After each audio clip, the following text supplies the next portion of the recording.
แต่เฮามานี่แต่เฮาเบามือนิดนึงเพราะว่าเบามือเบาในเด้อเพราะว่าอาลิศเป็นคนเฮ็ด อายบ่ได้เฮ็ดเด้อันนี้คักแล้วมั้ยปั๊บอ้าว หมดชิปบางทีบ่ ยังมีเครดิตหลายอยู่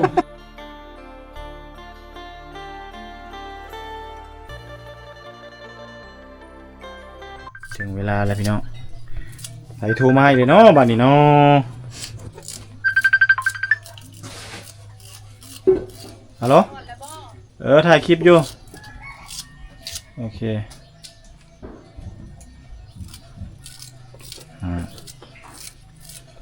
มื้อนี้เสร็จเมนูซื้อไก่มาให้แล้วเสร็จเมนูอย่างสวยกินมื้อนี้ขัวไก่ขัวไก่เนาะเด้อขัวไก่สูตรน้องอลิศพี่น้องเนาะมื้ออื่นเฮ็ดเวียกมื้ออื่นถ่ายคลิปเต็มที่เด้อเดี๋ยวมีรางวัลให้อีกมื้ออื่นทำงานดีเดี๋ยวมีรางวัลให้เนาะมื้อนี้เพิ่นสิเฮ็ดสูตรขัวไก่ภาษาเจ้าบ้านเจ้าเอิ้นหยังเอ็นรวยแล้วขัวไก่เนาะโดยสิโดยตลอดเลยเวลาถามจะต้องตอบว่าโดยเด้อโดยนั่นแหละนี่แหละพี่น้องเลยน้องอลิศขวัญใจหนุ่มไทยมาอีกแล้วสร้างความบันเทิงสร้างความสุขให้กับท่านผู้ชมอีกแล้วพี่น้องมาเทนี้บริมาผู้เดียวมากับทีมงานวันนี้เนาะพักของผมซื้อมาแต่เมืองเพิ่นก็ผิดหวังนิดนึงอยากกินซีนมันยาก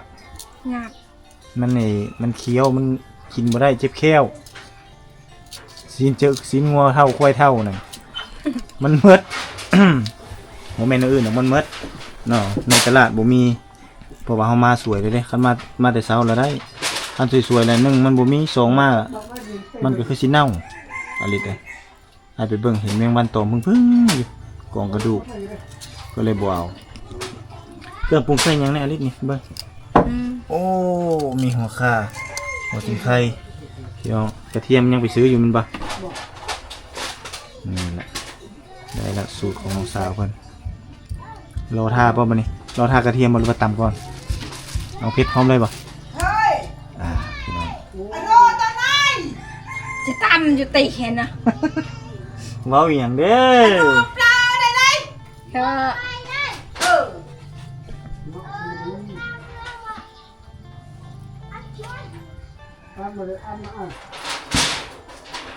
บ่ได้ไปเวียกดนแล้วปะบ่ได้ไปเฮ็ดเวียกดนแล้วอยู่แต่เฮือนช่วงนี้บ่ค่อยได้ไปพี่น้องเพราะว่าบ่มีเวียกเฮ็ดคันว่ามันพัดยังบ่ทันในก้นเนาะเพราะว่าเส้นทางขึ้นมายังบ่ดีแล้วก็เจ้ายังบ่ทันได้รับซื้อเทื่อยังฝนบ่ได้ช่วงนี้หน้าฝนตกตลอดเลยจักมื้อละฝนบ่ได้ตกนี่หลายมื้อเลยเนาะลิศจะไปเที่ยวไทยบ่ลิศฮะอยากไปเอ้ยพอหมกเพชรอ่ะแล้วแต่เจ้าพอดีแล้วโอเคแล้วพอดีนะพอดีไปเกยใช่พอดีแล้วเนี่ยคิดไปหน่อยกระเทียมใส่น้ำเลยป่ะได้สิพาอันนั้นไปพี่ยันมาพี่บางนี่วันนี้มันตึงนี่ตั้งใช่ไหมนี่นั่นแหละตั้มมัน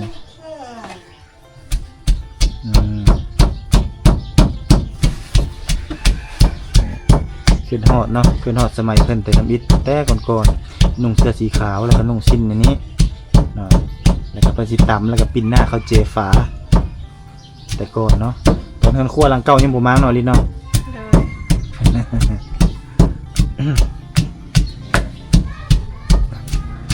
ลิศนี่เฮ็ดกินเป็นมากเนาะคนดูคนมันจังสิล่ะพี่น้องสาวเผาครู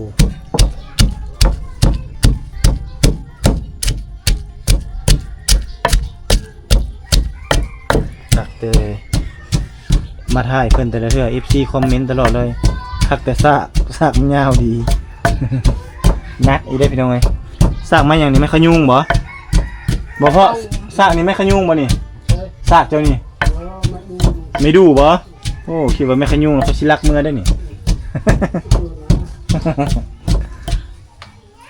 แม่ขยุงแล้วรักเอาเมื่อก่อนมันก็เซฟแหละจะไปนั่นปะใส่ในเสื้อนั่นเบิ่ง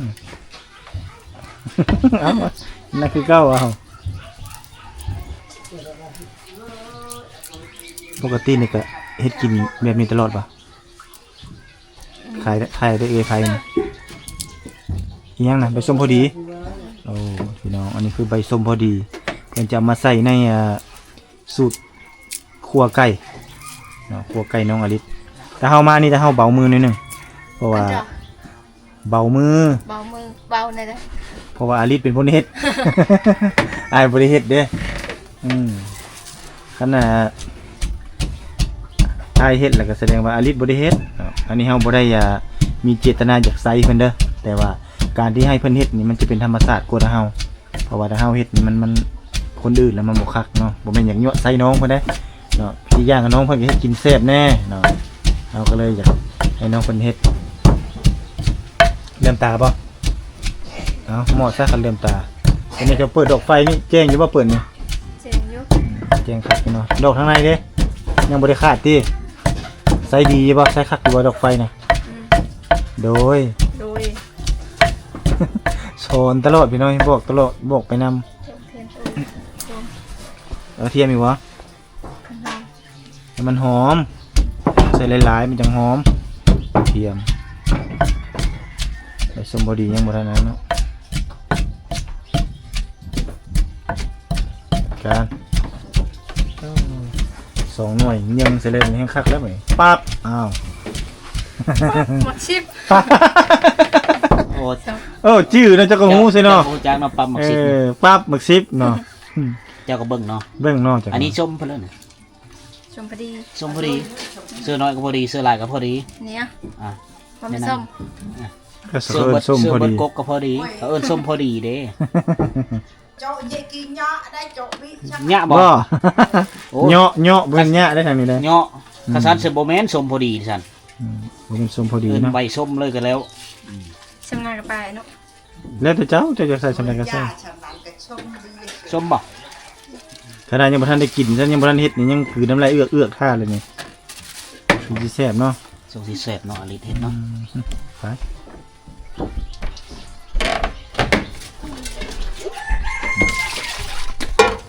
ล้างผักมีสีซอโอ้หอยไปเอามาทางไรหอยนี่ฮะน้ำซีบ่โอ้คักไทดอกแบบนั้นอ้าว ก็รอยังจะเอิ้นนี่ รอลูก รอลูก หัวคมหัวจูบ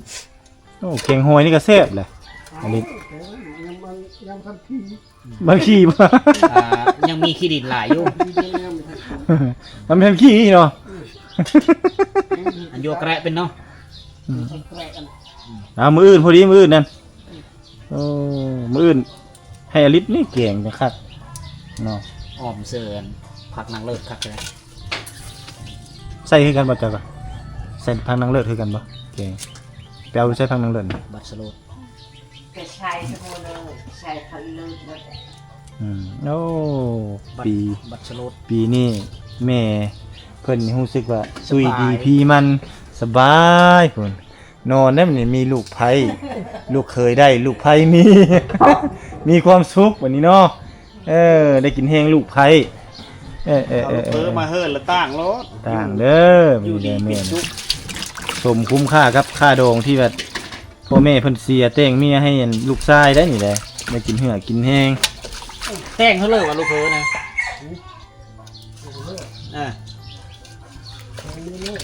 มาแหละ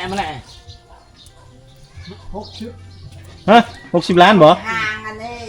hàng hàng ปง50 ปง50 ปง30 đặt vô cái lưng ใครแต่บ่มีคำเนาะ bà mí เข้าบ่ดูคันอลิศนี่คันเอาคนลาวนี่เขาให้เทมคำพร้อมนี่เขาเอาคำให้ไม่เท่าพร้อมนี่ áo cái áo là mẹ เอานะแม่ mặc cái lịch ê มักเอ้ยว่าทางดูทางมันนี่ไผบ่มัก สาวงามบ้านป้าป่านนี้ประมาณเท่าไรนี่มีดโคงนี่ซัมมาริดนี่ โอ้ยบ่รู้จักเราอะ เอ้ากระเว้าเลยเนาะเขาจังหูเนาะ มีคนมักมาเบาหิดคลองก่อนเพื่อเป็นเบา แนวนั้นบ่ มีคนมากก้อนจากเว้าหมอมันยังเอากันก้อนจากเว้าเนี่ยนะ บ่แบบว่าโอ้ย่านมันบ่ได้ผัวเนาะ เออ ไผว่าย่านบ่ได้ระดับอลิศแล้วเนาะมีแต่ย่านอลิศนี่แหละบ่เอา ขดองอลิสพ่อแม่ยังเว้าไม่ได้ อืม ต้องมีคนมามากหักก้อนอย่างเว้าเรื่องขดอง โอ้แนวนั้นเนาะมีเผาบรูนี่ สามลูกควายนอน มีได้ตัวมักมาไปเบาก่อนก็เหรอ คล่ำเนาะ ขะลำเพื่อไว้เด้บางเทื่อ ปีนี้ FC อายุจะปีแล้วนี่อลิส มันเป็นเรา 58 58 58 เว้าไปเลยอลิศนี่เออเนาะอายุ58 เมียน18บ่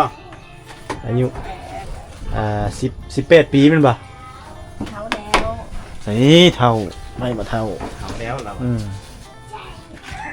อลิศลองนั่งไปใบมันดู น้องมันเลิก แบบเลอแบบนี้ งามเหมือนเนี่ย แจงกระด ไฟแจ้งพอโอ้เอาลงอีกสามลงได้บ่ได้ละโอ้ โอเคแล้วเนาะ โอเคบ่ อันนี้ยังแกล้งคนบอก แจงสองคน แจ้ง2 คนเลย เอาอันนั้นซะเปิดไฟตัวนี้ซะเนาะเปิดตรงนี้เอาเรียบร้อยเลยเด้อไก่เฮามันนี่ให้น้องสาวเพิ่นอันนั้นเนาะฟักเป็นต้นปอตัวขาองค์บางใหญ่เนาะดิเนาะปลาบ่เข้าบ่ ฟัดเลย ขันเลย เขียงก็น้อยดิเนาะเขียงเนาะเอาเลย โอ้ มีแต่ตอนเก่งเจอทั้งนั้นเลย ขาหนึ่งก็อันนั้นก็ได้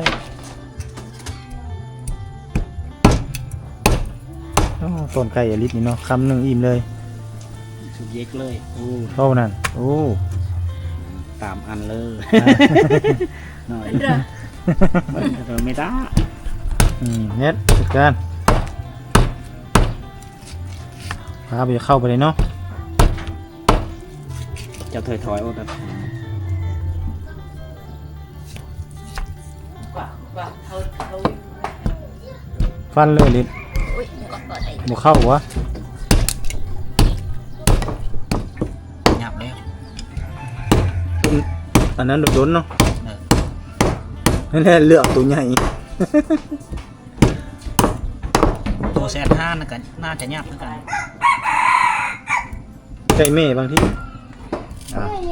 พี่น้อง ตัวได้นั่นแหละ ลิศเพิ่นกำลังแบ่งกัน ซอยพักเนาะเดินอยู่ครัวกินอุ้ยคักเนาะอาหาร ยังก็ใช่ปะหลาย ลายแล้วจังเซ่ คิดว่าประมาณ มักอยู่เอาใส่พักหลายๆจังเซ่ไปพี่น้องดิบความใจเมืองไทยอยากกินต้มไก่อาหารดีคักแล้มแรง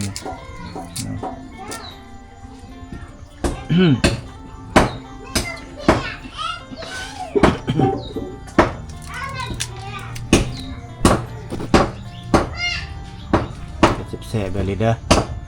ฝีมือเด้อ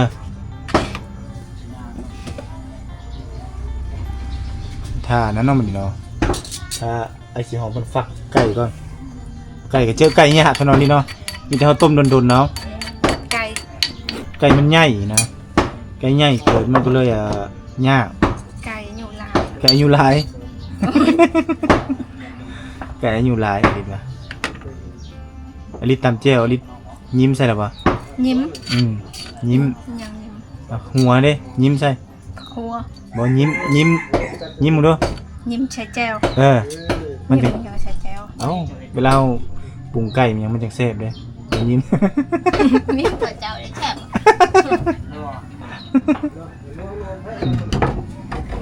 ใส่ใจมันเลยได้จังอันนั้นน้อยมันจังแซ่บจังอร่อยนั่งคอยทางบ่ลิศให้มา เอามาเก็บคาไฟ โอ้ขับยิบค่าไฟพวกไฟฟ้าบ่ ค่าไฟมาแล้วเนาะปกติเดือนเท่าไหร่ค่าไฟนี่ 50 เดือน50,000โอ้ก็ถือว่าถูกได้เดือน50,000นะ โมว่านั่นถือแพงที่สุด แพงที่สุดแล้วเดือน50นะอืมเงิน3 ซาวนะเดือน200,000ปลาย300,000ผมเขาอยู่ตัวไว้นะเดือนหนึงนะ300,000 แต่ว่า อ้ายนี่อ้ายให้ติ๊กเดือนหนึงเดือน300,000ปลาย400,000 500,000ค่าไฟอ้ายนะคันบ่มีเงินให้เลยได้บัดนี้ กด ปลดเลยอันนี้ได้เดือนต่อเดือนเลยบ่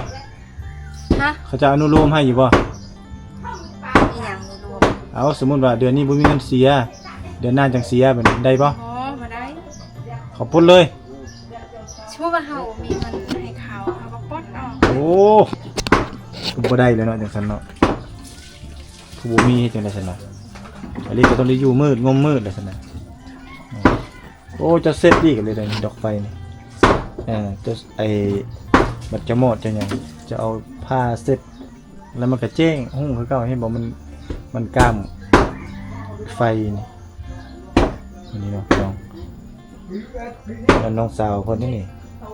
เงินครัว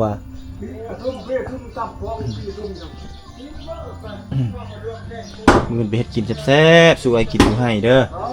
มือเด้อปอโตเต็มเลยเนาะเต็มหม้อเลย30กินมื้อนี้กินฮอดมื้ออื่นพุ่นยังบ่ฮอดสนมมื้ออื่นเนาะ ของมักอลิสเรา โอ้หลายคนได้กว่ามันนี่คันไก่ตัวหนึงนี่กุ้มเนาะคำหนึงเนาะเห็นปะ ทั้งพ่อ หลาย ทั้ง คน แม่ กิน ทั้ง พ่ ลู อก แม่ ทั้งหลานเนี่ย ลูกหลานอ้ายแล้วก็เอื้อยไผอีกเอื้อยบ่น้องเนาะน้องไผเนาะอันนี้เป็นเอื้อยเด้อนี่เป็นเครื่องปรุงของน้องสาว เอาละไม้บ่บวกบวกใหญ่เด้บวก เอ ปึ๊ด อวงปื้ดจังนั่นล่ะ หอมเด้ คักเนาะเครื่องปรุงอันนี้เนาะ ปวดก็ปวดแล้ว เรื่องปูด โอ้ยประธานฟัก ก็กินไปสิ เอาไปฟักไม่ก่อนตอนนี้ กินไปปวดแล้ว ได้ยินอลิสไปพูด ปูดเลยจริงๆแล้วเป็นเรื่องฟักเนาะอย่างอีกนาย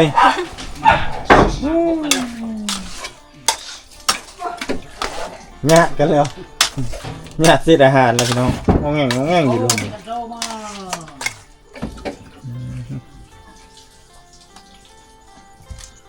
ใส่มันนั้นเลยบ่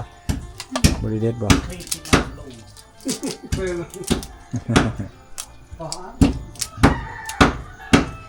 จบนัวเลยไปแต่นะบางเพชร เอาเลยแหละ ใช่เลยผม ใส่ปรุงเลยแหละบาดเดียวเลยเฮ็ดบาดเดียวเลยอ้าวต้นนี้ก็ยังนั่นน่ะลิศ แม่น นี่นั่นแหละ ยา เฮ็ดแบบนั้นเลย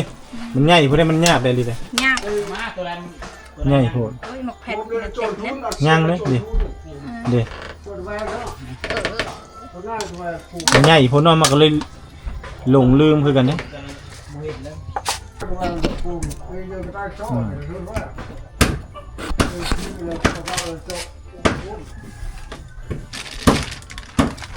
ลงเลยบาทเดียวสบายใส่น้ำไม่ส้มนั่นหรอวะไอ้สีหอมใส่น้ำไม่ส้มจังคัก เอาใส่แล้วนั่นแหละ เสื้อส้มพอดีเลยเด้ ใส่พอดีแล้วก็ย่าเนาะ เฮ็ด อ้าวใส่ลายเสียบลาย ชาวบ้านดองบ่ได้มานะชาวบ้านดองมานั่นปึ๊ด ผมหล่นมาเลยเนาะอ้าวอีกบาทหนึงโอ้ไก่ หอมได้เลย คือสิเสียบคักอันนี้เนาะอร่อยจังเลยเนาะ น่าอร่อยน่ากินจัง ยอด โอเค ไป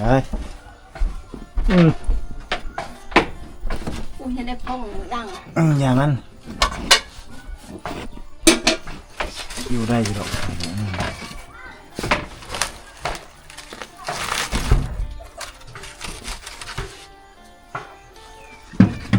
ทะเลหมอก ทะเลหมอก น้ำหมอกมันเนื้อคาดมันกับไฟจะนอนอีกเนาะ มีกระลิงเลยขืนอยู่คงที่เลย ไม่มีเลยผมนี่ให้ หัวเงาะเลยเนาะชอกลวกเอ้ย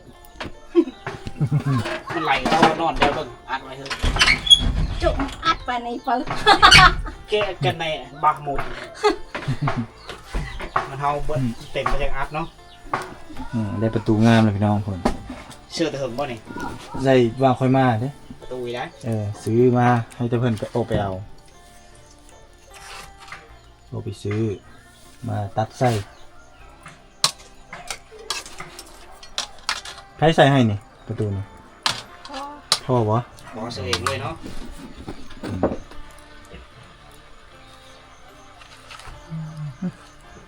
คักดอกแบบนี้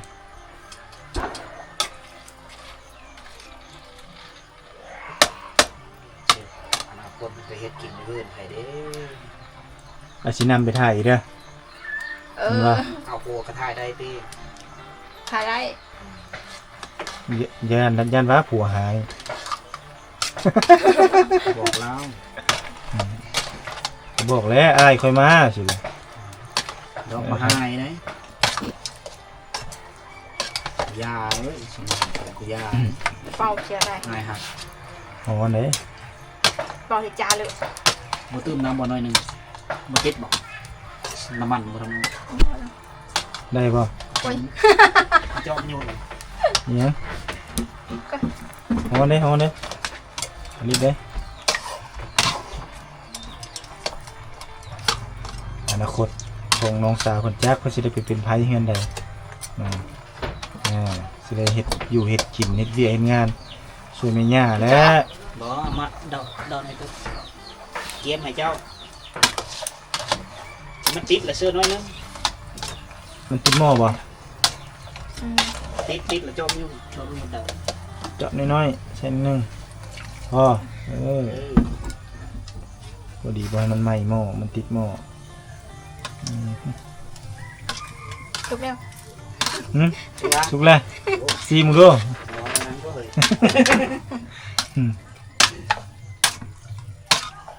ตาบูโตเลยนี่ก็เอง บ่ กับ เดี๋ยวมันโคนก่อนจะขลุ่นมันน่ะลิไป มาเลยได้ฟดก่อนโอ้เต็มหม้อเนาะพี่ลึก ใช้ เนาะ เปียงมันดิ เป็นเรื่อง เปียงอะไร นะ เอียงฝาหม้อ